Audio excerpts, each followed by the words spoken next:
Hello, everybody. This is Narada Rishi Raja with ExpeditiousFool.com, where we remove the obstacles each and every day by focusing on that DMP, our daily mindfulness practice. All right, today we have some more advice from the Gita, so let me jump. Sorry, I got the hiccups. Jump right into it. Let's see. We've got infamy. So this is chapter 2, verse 34. And it says, if you abandon your duty, all will speak endlessly of your shameful deed. And for one who has been honored, dishonor is worse than death. Now, some people could look at this just like a lot of times we look at the Gita and some get confused because they're like, well, this is supposed to be a peaceful spiritual text, but it's on a battlefield, right?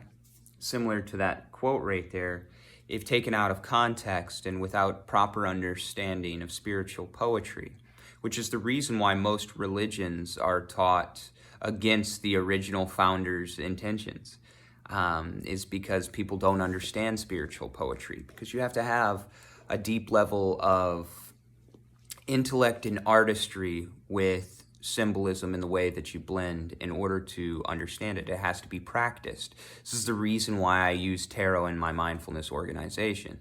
Tarot is a language that helps you understand energies and symbolism and how things can be more than what they seem, right? Same thing. It's a wonderful way. So if you're trying to get into spiritual poetry, I recommend tarot. It is how the Jewish faith actually got to continue their stories, because they taught tarot, or they used tarot to teach their biblical stories when they were enslaved, and the masters just thought they were gambling, so they thought it was okay, right? So tarot is very, very powerful in this way, but let's get into it, back to it. So understanding the spiritual poetry, it could look like pride. If you're like, well, who cares if somebody's speaking endlessly about you or whatever, right? That would mean you're full of pride, you're not liberated yet, right? But that's not what this is talking about. It's much, much deeper. So infamy, again, I'll read it. If you abandon your duty, all will speak endlessly of your shameful deed, and for one who has been honored, dishonor is worse than death. What this is talking about is when we don't live up to our duty. And our duty is to learn about this first, as best possible, then move out into this world, right? We started doing it the opposite way. And we forgot the things that we learned about this. When we started focusing more out here, as generations went on, we stopped focusing on this, right? So that's where we're having a lot of suffering come back in the world, if you will, because it's trying to push us in the direction to coming back to this. That's the reason why.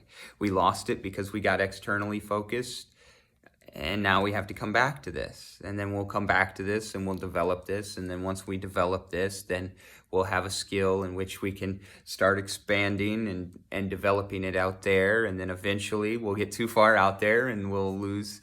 And it's the cycle that continues, right? But the duty that you have to do is you have to do what your true purpose is. You have to find out what this is in order to operate in your highest good. This is also the reason why I blend numerology with my mindfulness, because numerology shows you your better idea of your purpose that you're here for, and then it's just a matter of, fine-tuning it and going through the life experiences until it finally steps into alignment, right? And when we do that, then our bodies don't try and fight us. We have a suffering experience when we're not living in our purpose here. And therefore, death would be better than not doing our purpose, our service. This is the reason why most people are out there suffering, is because they're not doing their duty. Therefore, they are in infamy, meaning that life force is looking at it like that body is wasting its energy, so it starts to make suffering to try and take it back. In this case, death would be better, right? Because death means you get to restart over.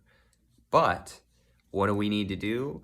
We need to work in order to find our duty. If we don't know what the duty is, then we have to work to find ourselves first. That becomes your duty. Then you are able to step into it. That's the way the process works, folks. You can analyze it many different ways. You can have a lot of philosophy on it. However, Satnam, that is the true identity of it. It is that. It's how things work in the world. It's the natural laws, if it were. And that's what yoga tries to help people do, is to show you the techniques to get on top of that. And that's what Krishna is trying to teach Arjuna here. All right, everybody, that's what I have for you today. I hope that this helps. A little bit of advice from Krishna to start your day out. Have a great day on purpose and stay mindful, everyone. Namaskaram.